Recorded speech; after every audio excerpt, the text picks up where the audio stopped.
Dune! Part 2 opens on the smoking ruins of House Atreides as Sardaukar troops hunt survivors with flamethrowers across the dunes. On a green world, Princess Irulan records her account. The Emperor ordered the Atreides destroyed, and the Sardaukar carried it out. But Paul Atreides survived. After a desert ambush, Stilgar approaches in Fremen garb, and Chani watches from beneath her hood. Stilgar leads the survivors to a hidden Fremen sietch carved into the cliffs. Inside, Paul faces a hostile crowd until the Fremen suddenly raise their hands and chant, recognizing him as something more. In the council chamber, Stilgar approaches the Reverend Mother with a candle, urging the sietch to accept Paul. Chani defends Paul to the others, telling them he is a good fighter, not a prophet. Stilgar leads them deeper to a vast underground water cistern. Lady Jessica watches everything Paul does, hooded and pregnant. Paul moves through the camp under warm tarp light. Jessica drinks the water of life and gasps under the ritual that will make her Reverend Mother. Paul stands among the Fremen warriors and asks to learn their ways. Stilgar believes the Mahdi is too humble to claim he is the Mahdi. On a dune at sunrise, Paul reflects on the desert's beauty. Chani fears Stilgar's faith will get Paul killed. But Chani is softening too. A close-up of her smiling. Lady Jessica walks alone through a vast stone hall. Out on the open desert, a thumper pounds. A Harkonnen spice harvester crawls. Fremen warriors charge through the dust toward it. A Fremen aims under cover, masked face filling the frame. The harvester has left a smoking wreck under Harkonnen rule. Chani says the strikes are working and won't stop until the Fremen are free. On the misty dunes, Paul walks alone, changing. Sunset on a dune crest. Paul and Chani sit close in profile, then they kiss softly, foreheads touching. Out on the rocks, a Fremen lies prone watching a distant target. Paul is now one of them. On Giedi Prime, Baron Harkonnen approaches a massive ornate doorway with attendants and Fade Rautha at his side. Back in the desert, Paul is now a Fremen fighter, a blurred silhouette walking with Stilgar across the sand. On a vast sand basin, Paul prepares the thumper to call a worm. He runs sideways across the dune, sand spraying behind him. Paul walks forward holding the maker hooks. He lies on a rocky overhang, watching the worm approach below. In the sietch, Jessica as Reverend Mother stands veiled, face tattoos visible, then moves out into the rocky desert. An aerial of the spice depot at Arrakeen. The Fremen swarm and engage the Harkonnens in close combat in the dust. Princess Irulan kneels before the Emperor, then walks through arched hallways in white embroidered tunic. On Giedi Prime, House Harkonnen unleashes its deadliest weapon, shirtless bald Fade Rautha, bred to kill. Villeneuve shoots Giedi Prime in monochrome. A wide arena exterior, the bloated Baron descends a ramp with attendants. Lady Margot Fenring of the Bene Gesserit lifts her oculars in the VIP box, veiled, watching. Fade Rausha stands shirtless in a leather harness on the dark sand. He strides across, addressing the cheering crowd. The bloated Baron leans forward in his throne. Fade Rautha stalks toward his bound opponent and stands over the fallen body.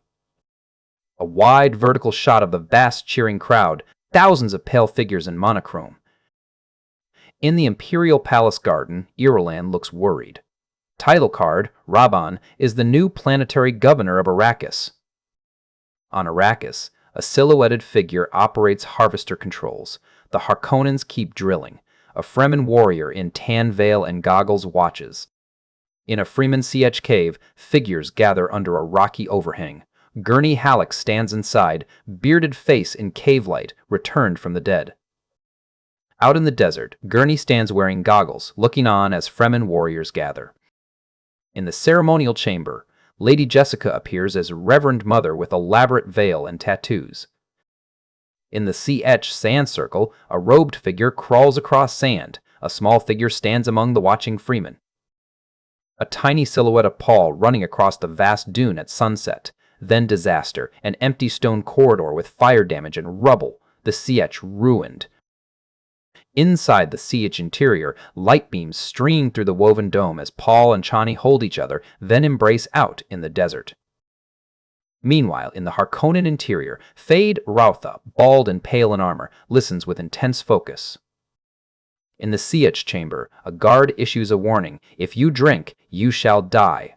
Stilgar speaks the words, the Lisan al-Gaib should find his way. A vast overhead shot of the southern Sietch cavern, God rays from above. Paul pauses, looks at the audience with conviction. This could be the moment. Paul stands lit on the platform, addressing followers. You give water to the dead! Fremen worshippers reach hands toward him, shouting, Show us the way! On the Imperial Palace courtyard, Irulan walks with Bene Gesserit attendants in formation. Irulan speaks softly behind her veil. The sisterhood is moving its pieces. A scope view of a harvester silhouette in haze. Gurney foreground, Paul behind. Meanwhile, on Gidi Prime, Fade and Rabban sit together in a dim chamber. Scope view, tracking a harvester across dunes, then a carrier ship. Paul and Gurney coordinate the strike. Stilgar shouts a war cry surrounded by Fremen fighters. Long live the fighters! In the Imperial Palace throne room, a robed figure walks down the long stone floor, extreme close-up of bald head and dark robe. Lady Jessica's face under the veil. The Emperor speaks, acknowledging the truth, in his wide throne hall. Out on Arrakis, Sardaukar troopers in helmets aim weapons, wide of the Imperial landing zone. A Freeman warrior crouches with a banner at the dune's edge. Paul stands cape, billowing as a massive explosion erupts behind him. A wide aerial of the vast, pale desert, smoke plumes rising. Sardaukar troops aim rifles into the haze. A Fremen carries an Atreides hawk banner across the dunes. Paul stands tall on a dune, cape flowing alone. Inside the throne room, the Emperor descends the stairs lit by a warm shaft. Paul stands hooded, backlit, a silhouette in golden mist. Outside, fiery wreckage of a crashed ornithopter at dusk. On the Imperial Residency terrace, silhouetted figures stand at sunset. Chani, the Emperor, and Princess Irulan in profile. Paul stands silhouetted at sunset before the challenge. Close up, calm, dark curls and warm light, he is about to fight the Harkonnen champion. Paul and Fade face off, blades drawn against the sun. They lock together in close combat. Fade kneels low, Paul standing over him with a crisp knife ready. Fade, Rautha, and Paul lock together in close combat, knives drawn, two figures grappling. Paul stands over the body of Fade Rautha as the Emperor and Irulan watch. He walks toward the throne. Extreme close-up on Lady Jessica's face, beneath the chainmail veil, eyes intense. Stilgar and Freeman warriors stand in stillsuits in formation, armed in front of the Harkonnens and Sardaukar. Outside, Fremen warriors stand as a massive ornithopter or ship hovers behind them. Princess Irulan stands in an ornate gold ceremonial gown, the new bride. And then Chani. She walks alone across the vast empty sand dunes, a tiny figure under the heat-hazed sky.